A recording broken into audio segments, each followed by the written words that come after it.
연봉이 동등하게 이제 둘 다 4,400만 원 정도 되는 상황이다라고 하는 동갑내기 직장인이라고 쳤을 때 혼자 사는 사람과 아니면 결혼해서 부양하는 가족이 있는 경우에 보면 혼자 사는 사람은 70만 원 정도 돌려받고요.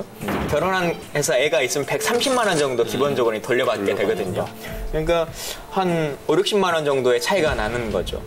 근데 이 젊은 세대의 소득 규모에서는 5, 60만 원은 꽤 큰 돈이기 때문에 내가 결혼하지 않았다는 이유만으로 이렇게 세금을 더 낸다라고 하는 것은 조금 과도한 게 아니냐, 이제 이런 주장을 펴시는 분들도 있어서 그게 이제 싱글세다라고 불려지는데, 근데 조금 더 그 디테일하게 확인해 보면 우리가 세금이라고 하는 게 직접세도 있고 간접세라고 하는 것들도 있는 것이고, 그래서 부양하는 가족이 이제 한 두세 명이 같이 있다라고 하면 그분들이 전체적으로 국가에 부담하는 여러 가지 기여분이라고 하는 것들을 결국은 아버님을 통해서 세액공제를 받는 상황이기 때문에 그런 것들을 같이 좀 고민할 필요성은 있다. 단순하게 이분들은 아무런, 그러니까 소득을 버는 경제활동을 하지 않는다고 해서 세금을 전혀 내지 않고 1년간을 살 수 있는 것이냐. 그러지 않는 것이기 때문에 너무 막 싱글세라고 하는 원칙 그 단어에 집착할 필요성은 좀 없다고는 생각합니다. 근데 전 이 부분은 조금 싱글세에 억울함이 있을 것 같아요. 주택 문제.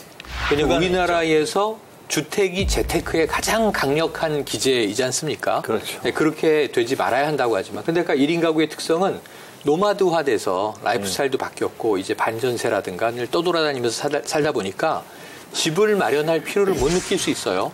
그런데 주택을 보유하고 그 주택 가격이 상승하는 것이 중장기적으로 가장 강력한 한국 사회에서는 부를 축적하는 방법이었어요. 여전히 그런 측면이 남아 있습니다. 그런데 신혼 부부는 주택 자금을 강력하게 저리로 대출을 해줘요. 1인 가구는 대출 못 받아요.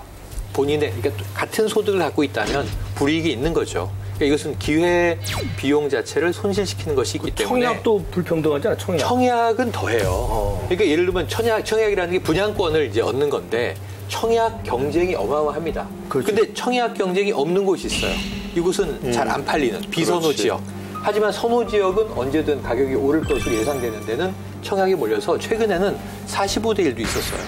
그런데 어떤 사람이 가장 청약을 확실하게 받냐면 자녀가 많은 부부. 그렇지. 그래가지고 요새 브로커가 나왔어요. 세 자녀가 있는 한 가족 아빠와 세 자녀가 있는 한 가족 엄마를 위장 결혼을 시켜준 거예요. 그러니까 이 부부가 자녀가 6명이 된 거야. 그러니까 무조건 청약을 받은 거죠. 위장 결혼까지 해요. 그러니까 이런 일이 막 벌어지는 이유가 결혼을 해서 가구를 이 인구수, 그 가구의 이제 가족 수를 불리면 혜택이 있고 1인 가구는 아무리 청약 통장을 많이 불입을 하고 해도 분양권이 안 온단 말이에요.